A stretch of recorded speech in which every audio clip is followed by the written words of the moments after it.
والنور يهدي. Assalamualaikum warahmatullahi wabarakatuh. Alhamdulillahirrabbilalamin. Kita ucapkan sebagai rasa syukur pada Allah subhanahu wa ta'ala karena masih diberikan kesehatan sehingga bisa belajar mata pelajaran biologi kelas 12 MIPA Madrasah Aliyah Negeri 4 Kediri bersama dengan Bunda Afifah dengan materi pertumbuhan dan perkembangan pada tumbuhan. Kompetensi dasar 3.1 menjelaskan pengaruh faktor internal dan faktor eksternal terhadap pertumbuhan dan perkembangan makhluk hidup. Tujuan pembelajaran 1. Menjelaskan pertumbuhan dan perkembangan pada tumbuhan, yaitu pertumbuhan primer dan pertumbuhan sekunder. 2. Menyimpulkan konsep pertumbuhan dan perkembangan pada tumbuhan. Berikut peta konsep pertumbuhan dan perkembangan, terdiri dari tumbuhan, hewan, dan manusia. Khusus pada kesempatan ini, kita akan membahas tentang tumbuhan. Pertumbuhan dan perkembangan pada tumbuhan. Berikut gambar bagian-bagian biji. Calon individu baru dilengkapi dengan cadangan makanan yang terdiri dari plumula, epikotil, hipokotil, radikula, dan kotiledon. Bagian A, perkecambahan. Perkecambahan dibedakan menjadi dua macam, yaitu 1. Hipogeal adalah epikotil muncul di atas permukaan tanah, sedangkan hipokotil dan kotiledonnya tetap berada di dalam tanah. Contohnya adalah kecambah kacang merah dan kacang kapri. 2. Perkecambahan epigeal adalah epikotil, hipokotil, dan kotiledonnya muncul di atas permukaan tanah. Contohnya adalah kecambah kacang hijau dan kacang tanah. Berikut adalah gambar tipe perkecambahan biji. Gambar A, perkecambahan epigeal pada buncis. Gambar B, perkecambahan hipogeal pada kacang kapri. Embrio yang tumbuh belum memiliki klorofil, sehingga embrio belum dapat membuat makanan sendiri. Embrio mengambil makanan dari endosperma atau putih lembaga atau disebut dengan biji exalbuminous. Tumbuhan polong-polongan, contohnya kacang tanah, tidak memiliki endosperm, sehingga embrio mengambil makanannya dari kotiledon atau disebut dengan biji albuminus. Perkecambahan membutuhkan hormon auksin yang mudah rusak bila terkena intensitas cahaya yang tinggi. Oleh karena itu, kecambah tumbuh lebih panjang di tempat gelap daripada di tempat terang. Tumbuhan monokotil memiliki satu kotiledon. Pada Gramineae, misalnya jagung, kotiledonnya disebut scutellum. Radikula atau calon akar diselubungi oleh coleorhiza atau sarung akar lembaga. Ujung embrio diselubungi oleh coleoptil atau sarung pucuk lembaga. Perkecambahan dimulai dengan proses penyerapan air ke dalam sel-sel biji yang disebut proses inhibisi. Berikut pertumbuhan primer.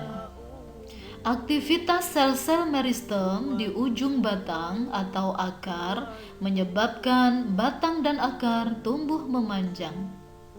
Pertumbuhan primer batang diukur secara kuantitatif dengan alat yang disebut auxanometer. Daerah pertumbuhan pada ujung batang dan ujung akar menurut aktivitasnya dapat dibedakan menjadi 3 daerah. Berikut gambar 3 daerah tersebut. 1. Daerah pembelahan sel. Selnya aktif untuk membelah dan bersifat meristematis. 2. Daerah perpanjangan sel. Selnya aktif untuk membesar dan memanjang. 3. Daerah diferensiasi. Selnya berdiferensiasi menjadi sel dengan struktur dan fungsi yang khusus. Bagian D. Pertumbuhan sekunder. Berikut gambar pertumbuhan sekunder tumbuhan. Pertumbuhan sekunder tumbuhan terjadi akibat aktivitas kambium. Sel kambium membelah ke arah luar membentuk floem dan membelah ke dalam membentuk xilem. Pertambahan jumlah sel floem dan xilem menyebabkan diameter batang bertambah besar. Aktivitas pembentukan floem dan xilem dipengaruhi oleh musim yang dapat membentuk formasi lingkaran yang disebut lingkaran tahun. Bagian E, hormon tumbuhan atau disebut dengan fitohormon. Hormon tumbuhan berperan untuk pertumbuhan, pembelahan sel, pemanjangan sel, dan ada yang menghambat pertumbuhan. Contohnya hormon auksin, giberelin, sitokinin, asam absisat, etilen, asam traumalin, dan kalin. 1. Hormon auksin. Fungsi hormon auksin adalah 1. Mengatur pembesaran sel. 2. Memacu perpanjangan sel di daerah belakang meristem ujung. 3. Merangsang pembelahan sel-sel kambium. 4. Meningkatkan perkembangan bunga dan buah. 5. Merangsang perkembangan akar lateral. Auksin rusak jika terkena cahaya. 2. Hormon giberelin. Peranan giberelin adalah A. Merangsang pembelahan sel, B. Merangsang aktivitas enzim amilase dan proteinase dalam perkecambahan, C. Merangsang pembentukan tunas, D. Menghilangkan dormansi biji, E. Merangsang munculnya bunga sebelum waktunya, F. Merangsang pertumbuhan buah secara partenokarpi. Giberelin dapat mengubah tanaman kerdil menjadi 3 sampai dengan 5 kali lebih tinggi. 3. Hormon sitokinin. Sitokinin banyak terdapat pada organ muda, yaitu biji, buah, dan daun, dan di ujung akar. Sitokinin dibuat di akar. Peranan sitokinin adalah A. Merangsang pembelahan sel, B. Merangsang pembentukan tunas lateral, C. Menghambat efek dominasi apikal oleh auksin, D. Menunda penuaan atau yang disebut dengan senescence, E. Memacu perkembangan kloroplas dan pembentukan koleoptil, F. Mempertahankan kesegaran jaringan. 4. Hormon asam absisat. Nama asam absisat berasal dari kemampuan zat ini untuk mendorong absisi. Asam absisat ditemukan oleh F.T. Adicott tahun 1963. Peranan asam absisat adalah A. Menghambat pembelahan dan pemanjangan sel, B. Menunda pertumbuhan atau dormansi, C. Merangsang penutupan mulut, penutupan mulut daun pada musim kering. D. Membantu peluruhan daun pada musim kering. 5. Gas etilen. Gas etilen ditemukan pada tahun 1934 oleh R. Jane. Gas etilen berperan dalam mempercepat pematangan buah. Nama perdagangan etilen adalah karbid. Etilen juga menyebabkan pertumbuhan batang menjadi tebal yang berguna untuk menahan pengaruh angin.